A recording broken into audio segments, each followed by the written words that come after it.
Welcome to The Explainer. Today, we're tackling an idea that, let's be honest, sounds completely nuts. It's a claim that challenges the most fundamental aspect of our existence. We're going to break down a serious philosophical argument that time itself, well, it might just be an illusion. All right, let's just rip the Band-Aid off. This is the bombshell claim from a 1908 paper by the Cambridge philosopher J.M.E. McTaggart. Now, he wasn't saying our feeling of time passing isn't real. He was saying that time, as a basic feature of the universe, simply doesn't exist. It's a wild idea for sure, but he backed it up with an argument so powerful that people are still fighting about it over a century later. And that right there is the reaction everyone has. It feels just obviously wrong, doesn't it? I mean, we make plans for the future, we have memories of the past, we're living right here in the present. So how in the world did a brilliant philosopher like McTaggart come to the conclusion that this is all built on a logical mistake? Okay, so to take down our whole concept of time, McTaggart knew he first had to take it apart. And he realized that we talk about time in two totally different and really important ways. Getting this distinction is the absolute key to understanding his whole mind-bending argument. He called these two ways of thinking the A series and the B series.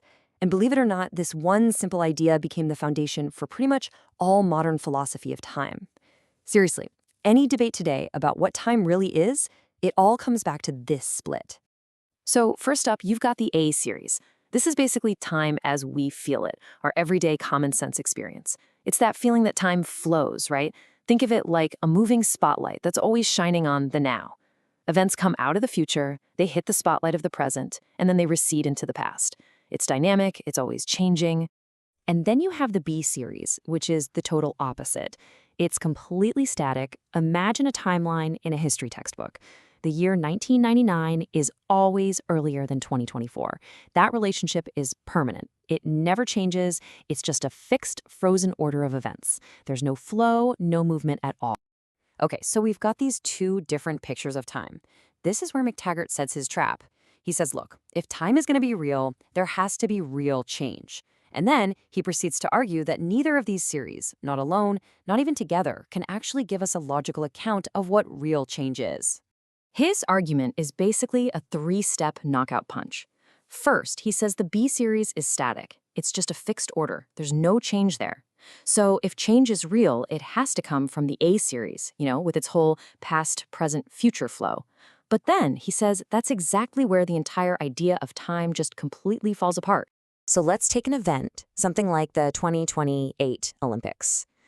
Right now, according to the A series, that event has the property of being in the future. But eventually, it's going to shed that future property, and it's going to pick up a new one. It will be in the present. And of course, after that, it'll lose its presentness, and it'll gain the property of being in the past, a property it'll keep forever. And here it is. This is the whole trap. McTaggart says, hold on a second. For the A series to be real, any single event, like the Olympics, has to have three different properties. It is future, it is present, and it is past. But those things are mutually exclusive. An event can't be all three, just like a light switch can't be on and off at the same time. He claimed this is a flat-out logical contradiction. And if the A series is contradictory, it can't be real. And if the A series isn't real, then change isn't real.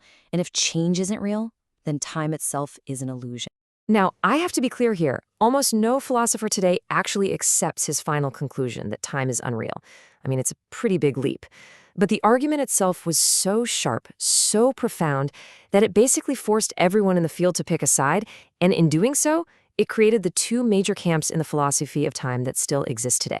So you see, McTaggart's true legacy wasn't disproving time. It was that he gave us the language and the framework to have a much better debate about what time actually is.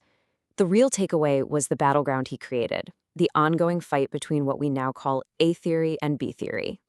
And this chart lays it all out perfectly. You've got the A theorists who defend our gut feeling. They say, yes, time really does flow. The present moment is special and objectively real. On the other side, you've got the B theorists. They say that feeling of flow is just a trick of the mind. For them, the universe is a static, four-dimensional block where the past, present, and future all exist, just as real as each other. And you might be thinking this is all just some abstract philosophical game. But this exact same debate is raging in the world of modern physics. It turns out our best scientific theories about how the universe works give us completely conflicting pictures of what time is doing. So let's take a look at how this whole A theory versus B theory thing plays out when we start bringing in the big guns from modern physics. And this is where things get really, really weird. On one hand, you have Einstein's theory of relativity. It paints a picture of a block universe that fits perfectly with the static B theory. There's no special universal now. But then you have thermodynamics, which gives us this powerful arrow of time. The rule that entropy, or disorder, always increases gives time a clear, one-way direction. That sounds a lot like the A series. It's a massive contradiction, and it sits right at the heart of our understanding of the universe. So all of this brings us right back to that first big question. McTaggart's paradox, combined with all these puzzles from physics, it really forces us to think carefully about what we even mean when we ask if time is real. And maybe that's the key. Maybe we're asking the wrong question. What if time isn't a fundamental piece of the cosmic furniture? What if it's an emergent property? You know, kind of like how wetness isn't a property of a single water molecule, but it emerges when you get a whole bunch of them together. Maybe time is something like that, something that arises from a deeper, timeless reality. You know, a comment I saw online during a discussion about this topic put it in a really great way. They said that time is undeniably real to us. Our experience of it, the flow, that's a central part of what it means to be human, even if at the most fundamental level of reality, there's no giant cosmic clock ticking away. And that's really the question that McTaggart leaves us wrestling with more than 100 years later. Is that feeling we all have, of a present that's constantly slipping away and a future that's always approaching, is that a real glimpse into the dynamic heart of the universe? Or is it just a feature of our own minds, a useful illusion that lets us make sense of a universe that is, in reality, static and timeless?